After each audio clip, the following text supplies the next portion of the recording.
You are the nurse taking care of a patient who is started on trimethoprim, sulfamethoxazole for a urinary tract infection. When counseling the patient about possible side effects, you offer which of the following statements? A. Do not take fish oil while taking trimethoprim, sulfamethoxazole. B. Do not eat bananas while taking trimethoprim, sulfamethoxazole. C. If you notice a skin rash, please call your physician immediately, and if nobody answers, go to the nearest emergency department. D. Avoid contact sports while taking trimethoprim, sulfamethoxazole. E. Do not operative heavy machinery or motor vehicles while taking trimethoprim, sulfamethoxazole.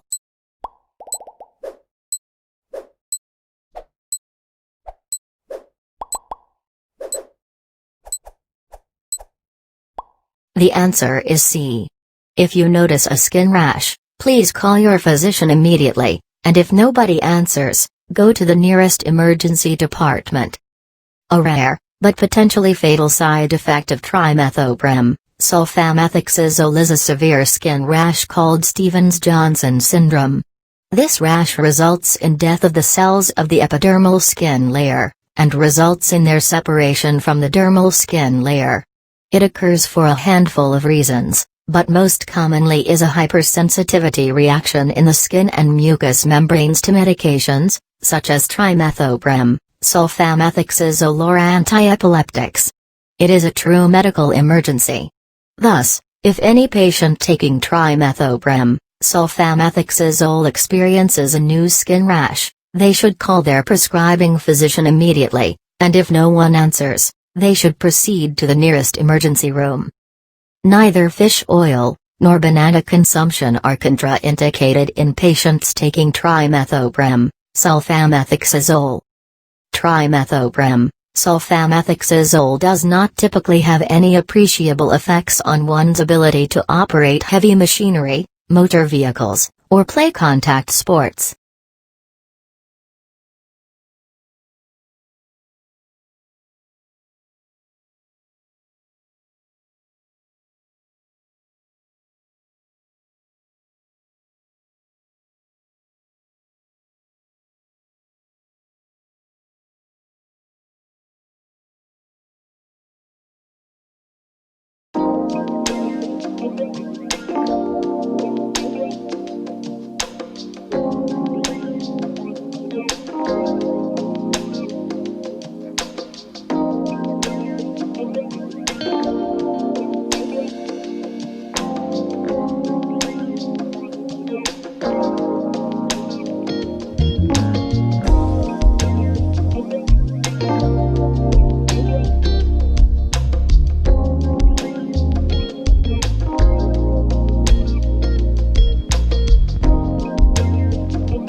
Which of the following heart medications is most likely to cause a chronic dry cough? A. Hydrochlorothiazide. B. Nolol. C. Amlodipine. D. Enalapril. E. Losartan.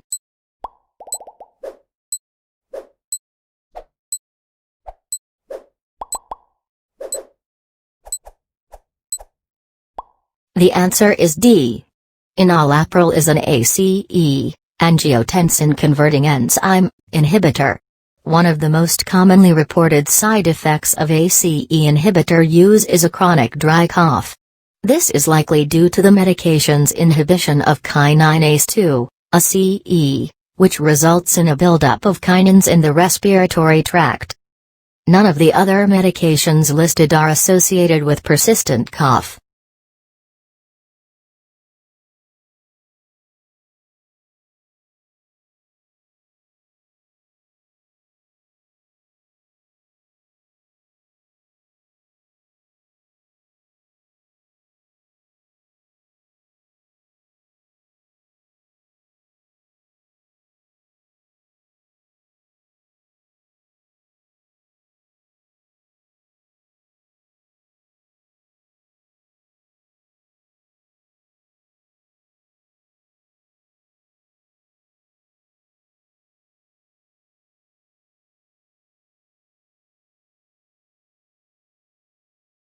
What is the antidote for overdose of warfarin?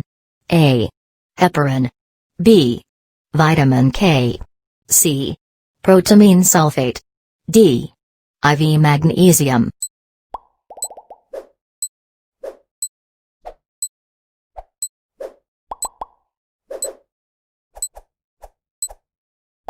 The answer is D. Vitamin K. The proper antidote for overdose of warfarin is vitamin K. Heparin will not reverse the effects of too much warfarin, it would only aggravate the problem. Protamine sulfate is the antidote for overdose of heparin. IV magnesium may be used to antidote digoxin if digobind is unavailable.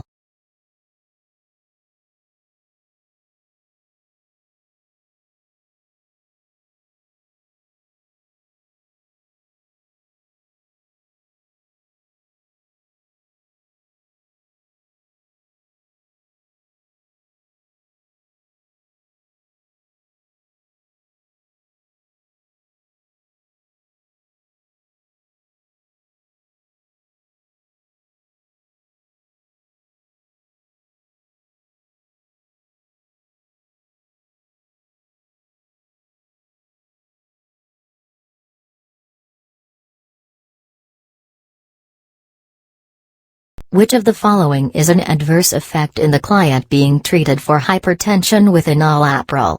A. Nausea. B. Insomnia. C. Swelling of the tongue. D. Dry cough.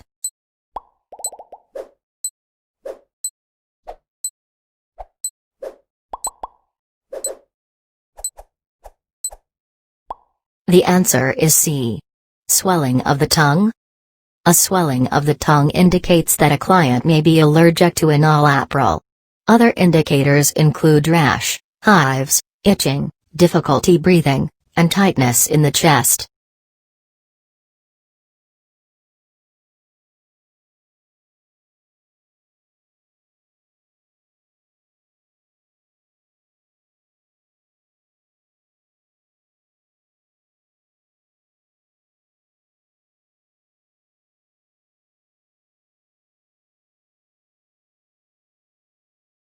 Which of the following medications is a non-selective beta-adrenoceptor and alpha-adrenergic blocker? A. Carvedilol. B. Lisinopril. C. Amiodarone. D. Clonidine.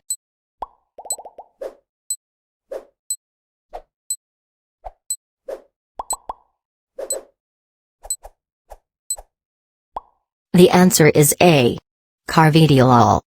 Carvedilol is a non-selective beta-adrenoceptor and alpha-adrenergic blocker.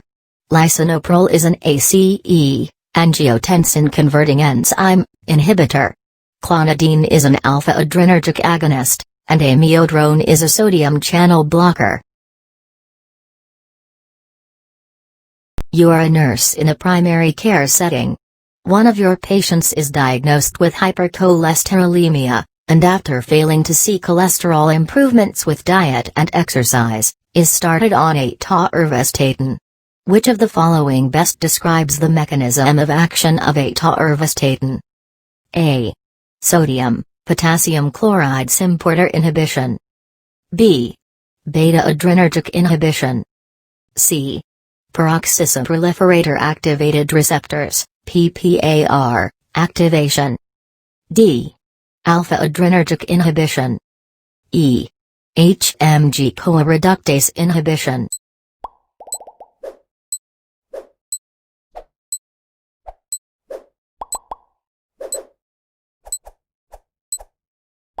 The answer is E. HMG-CoA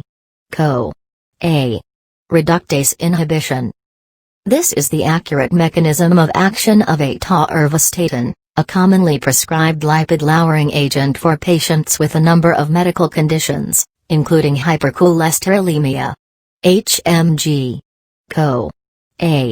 reductase is an enzyme found within the liver that catalyzes a major reaction involved in cholesterol formation. By inhibiting this enzyme with a medication such as a statin, the new production of LDL cholesterol is decreased, and the number of LDL receptors is upregulated, which decreases circulating LDL, therefore lowering LDL cholesterol. Atorvastatin is neither an alpha-adrenergic inhibitor, beta-adrenergic inhibitor, PPAR activator, fibrates, or sodium, potassium chloride, symporter inhibitor, loop diuretics.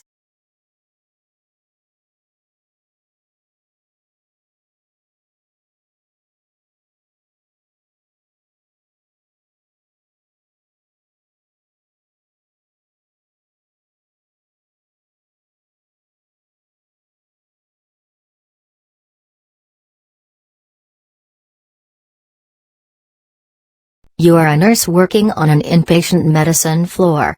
One of your patients is advised to discuss starting gamfibrozil, a fibrate medication, after he is discharged. Which of the following best describes the mechanism of action of gamfibrozil? A. Vitamin K-dependent clotting factor synthesis inhibition. B. HMG-CoA reductase inhibition. C. Alpha-adrenergic inhibition. D. Beta-adrenergic inhibition. E. Peroxisome proliferator activated receptor, PPAR, activation.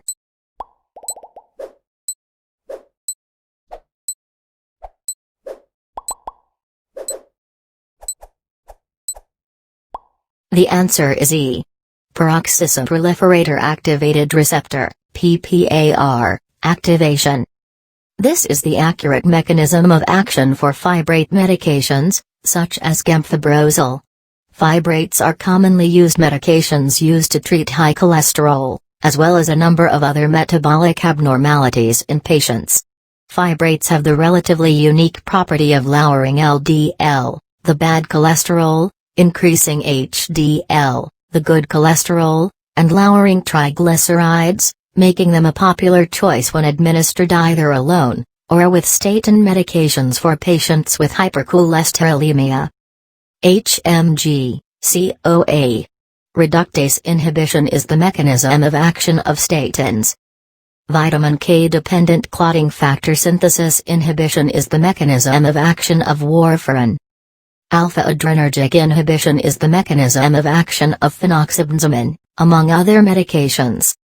Beta-adrenergic inhibition is the mechanism of action of propranolol, among other medications. When used with statins, there is a tendency for myositis and rhabdomyolysis. Hence it is advised that patients be advised of this adverse effect and asked to report promptly any muscle pain, weakness or tenderness, particularly if accompanied by fever, malaise or dark urine. Rhabdomyolysis is characterized by plasma creatinine kinase greater than 20,000 IU/L, myoglobinuria and extreme muscular pain, occurs in about 1 in 250,000 patients and is commoner in females, the elderly. Hypothyroidism. If CK is significantly elevated, greater than 5 times the ULN, or if myopathy is suspected, then treatment should be stopped, while the patient is monitored for muscular symptoms and cardiovascular risk. You are the nurse taking care of a patient hospitalized for a deep vein thrombosis. You are reviewing his discharge medications, and counsel him about the benefits and risks associated with apixaban. Which of the following is a major possible adverse effect associated with apixaban? A. Thrombosis. B. Constipation. C. Ischemic stroke. D. Myocardial infarction. E. Bleeding.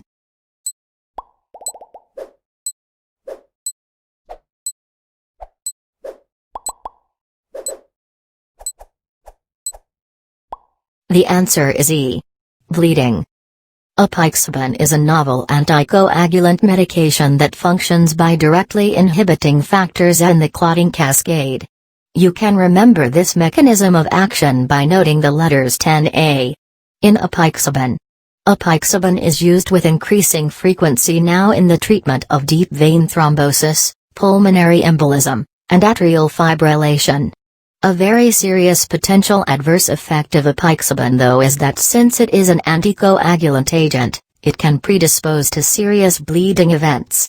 Furthermore, one of the biggest dangers of apixaban is that there is no readily available antidote for it yet, and as such if a bleeding event occurs, there is no simple way to reverse it, as there is with other anticoagulants like warfarin or heparin. Thrombosis, myocardial infarction, and ischemic stroke are all typically thrombotic, for example clot-related, issues. Apixaban may be used in the treatment of conditions associated with clotting, but is not known to cause clots, as it is an anticoagulant.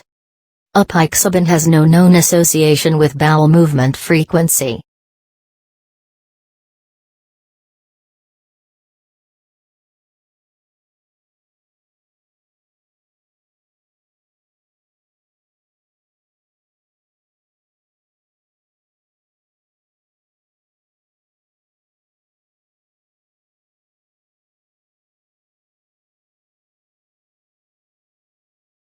You are a nurse taking care of a patient during a rapid response call. The patient is bradycardic and you are asked to administer atropine. Which of the following best describes the mechanism of action of atropine? A. Beta-adrenergic blocker. B. Muscarinic acetylcholine receptor agonist. C. Muscarinic acetylcholine receptor antagonist. D. Alpha-adrenergic blocker. E. Monoamine oxidase inhibitor.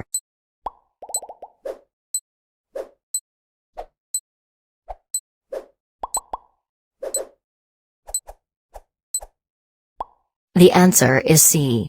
Muscarinic acetylcholine receptor antagonist. Atropine is an anticholinergic medication used for a number of reasons, including to treat bradycardia, various nerve agent poisonings, and intraoperatively at times to diminish the amount of saliva generated. Typical anticholinergic medication side effects can be associated with atropine including pupil dilation, urine retention, dry mouth, constipation, and tachycardia. Muscarinic acetylcholine receptor agonist is incorrect as this is the opposite of how atropine works. Beta-adrenergic blocker is incorrect. This class of medications would actually serve to decrease heart rate, which would be highly dangerous in a patient whose reason for intervention is bradycardia. Neither alpha-adrenergic blockade nor monoamine oxidase inhibition describes the mechanism of action of atropine.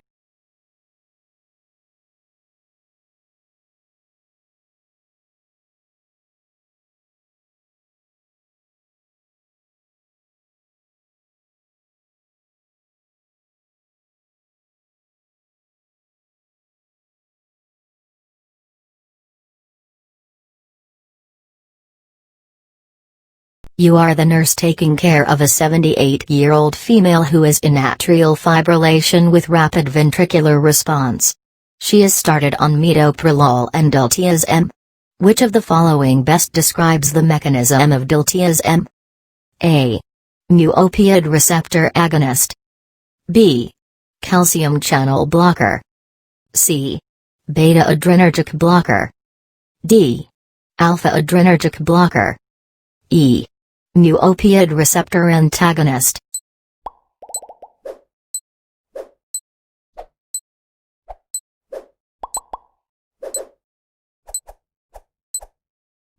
The answer is B. Calcium channel blocker. Diltiazem, which is more specifically a non-dihydropyridine calcium channel blocker, is a commonly given medication that functions to dilate both coronary and peripheral vessels, with a negligible reflex adrenergic response. It also is useful in reducing cardiac contractility, having negative inotropy, chronotropy, and dermatropy characteristics. The other choices are incorrect. Beta-adrenergic blocker is the mechanism of action of metoprolol. Alpha-adrenergic blocker is the mechanism of action of doxycycline. Mu-opioid receptor agonist is the mechanism of action of morphine. Mu-opioid receptor antagonist is the mechanism of action of naloxone.